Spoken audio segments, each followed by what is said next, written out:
Hello friends. एक बार एक व्यक्ति जो बुजुर्ग था और वो अकेला अपने घर में रहता था, उसने एक अनोखा केस कोर्ट में पिटीशन फाइल की। उसने लिखा पिटीशन में कि मेरा लड़का मेरे साथ में नहीं रहता है, मुझसे अलग रहता है और मुझे उससे खर्ची चाहिए। हर महीने मुझे उससे कुछ ना कुछ खर्ची चाहिए। कृपया मुझे उससे खर्ची दिलाई जाए। केस जज के पास पहुंचा। जज ने उससे पूछा कि तुम्हें खर्ची क्यों चाहिए। उसने कहा बस मुझे आप खर्ची दिलवाइए, आपको इससे कोई मतलब नहीं है, मुझे क्यों चाहिए। उस व्यक्ति ने उस जज ने उस व्यक्ति की बैलेंस शीट बैंक की मंगवाई और उसमें देखा कि वो व्यक्ति ऑलरेडी करोड़ों का मालिक था। फिर भी वो अपने बेटे से खर्ची क्यों मांग रहा था, ये उस जज को समझ में नहीं आया। लेकिन वो व्यक्ति जिद पे अड़ा था कि उसे अपने बेटे से खर्ची चाहिए। खैर, जज ने उसके बेटे को सम्मन भेजा और अगली तारीख पे उसका बेटा आया और जज ने कहा कि तुम्हारा पिता तुमसे खर्ची चाहता है और वो भी सिर्फ 100 रुपये महीना।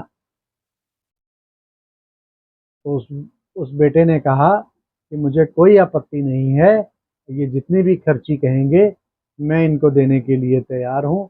वे एग्री हो गया और जज ने 100 रुपये की खर्ची उस बेटे पे फिक्स कर दी और उस व्यक्ति ने कहा कि मुझे हर 2 तारीख को ये खर्ची मिलनी चाहिए और मेरा बेटा खुद लेकर मेरे पास ये खर्ची आए।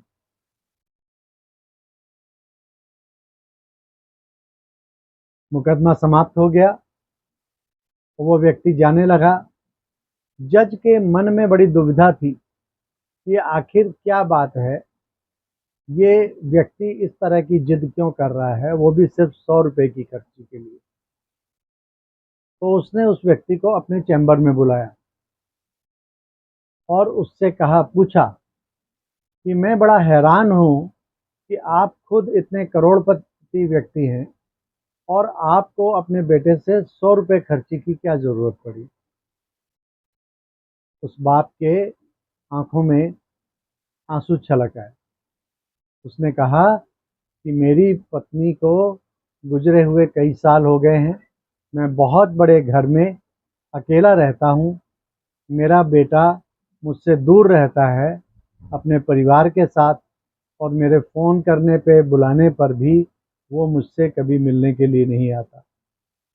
ये खर्ची मैंने सिर्फ इसलिए बांधी है कि इसी बहाने वो 2 तारीख को मेरे पास आया करेगा मुझसे मिलने के लिए और कुछ समय मेरे साथ व्यतीत करके जाएगा, वरना मुझे धन की कोई आवश्यकता नहीं है।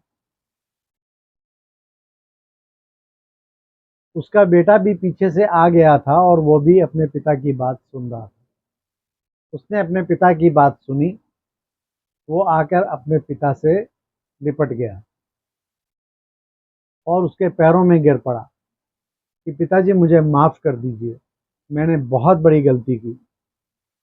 आपको मैं हर अब 2 तारीख को ही नहीं, मैं सदा के लिए ही आपके पास आ जाता हूँ, आप ही के पास रहूँगा, आपके साथ जीवन बिताऊँगा। उसको अपनी गलती का एहसास हुआ और वो बेटा बाप के साथ रहने को सदा के लिए तैयार हो गया अपने संपूर्ण परिवार के साथ। दोस्तों,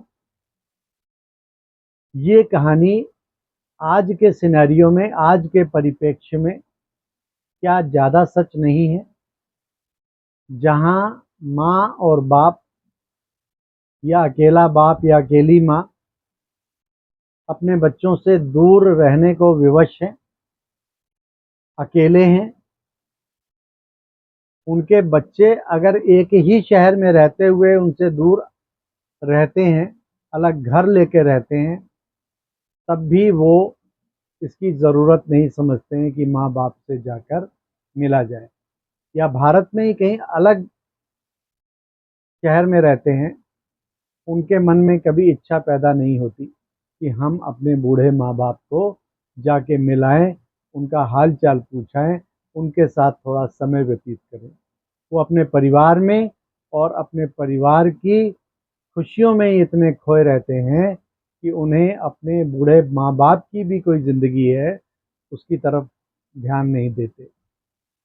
तो दोस्तों, ये कहानी हमें प्रेरणा देती है कि किस प्रकार से आज के समय में माँ बाप मजबूर हो गए हैं और वो अपने बच्चों को समझा ही नहीं पा रहे हैं कि हमें भी आपकी ज़रूरत है।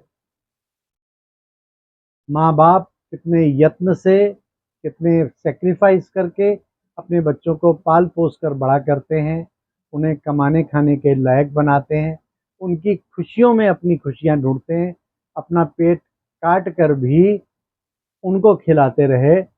ऐसे बच्चे माँ बाप का हाल चाल भी कभी फ़ोन करके नहीं पूछते, उनके साथ कभी आत्मीयता से बात नहीं करते। दोस्तों, ये आज के समय का कड़वा सत्य है। तो मैं जो नई जनरेशन है, यूथ्स है, उनसे रिक्वेस्ट करना चाहूँगा कि आप अपने माँ बाप को भूलिए नहीं, अपनी संवेदना को समाप्त मत होने दीजिए। माँ बाप के प्रति आपका फर्ज बनता है।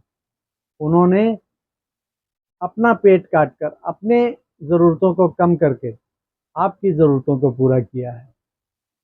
आज जब उनको आपकी ज़रूरत है तो उन्हें इग्नोर मत करिए, उनके प्रति अपनी संवेदना रखिए, उनके समय कुछ समय ज़रूर बिताइए उनके साथ और उनको जिससे पता लगे कि हाँ, मेरे भी कोई अपने हैं, मुझे भी कोई पूछने वाला है, हमारी भी कोई फ़िक्र चिंता करने वाला है। तो दोस्तों, मैं बच्चों को, विशेषकर यूथ्स को ये बात कहना चाहूँगा जो अपने पेरेंट्स से अलग रहते हैं या दूर रहते हैं, अगर वो नहीं आ सकते तो कम से कम 1 दिन में 1 बार अपने पेरेंट्स से फ़ोन पे बात करें, उनका हाल-चाल पूछें और कम से कम साल में 1-2 बार अपने पेरेंट्स के पास समय व्यतीत करने के लिए ज़रूर आएँ। इससे माँ-बाप की दुआएँ तो मिलेंगी ही, उन बूढ़े माँ-बाप को भी संबल मिलेगा कि हमारे बच्चे हमारी देखभाल कर रहे हैं। अच्छा दोस्तों, ओम शांति।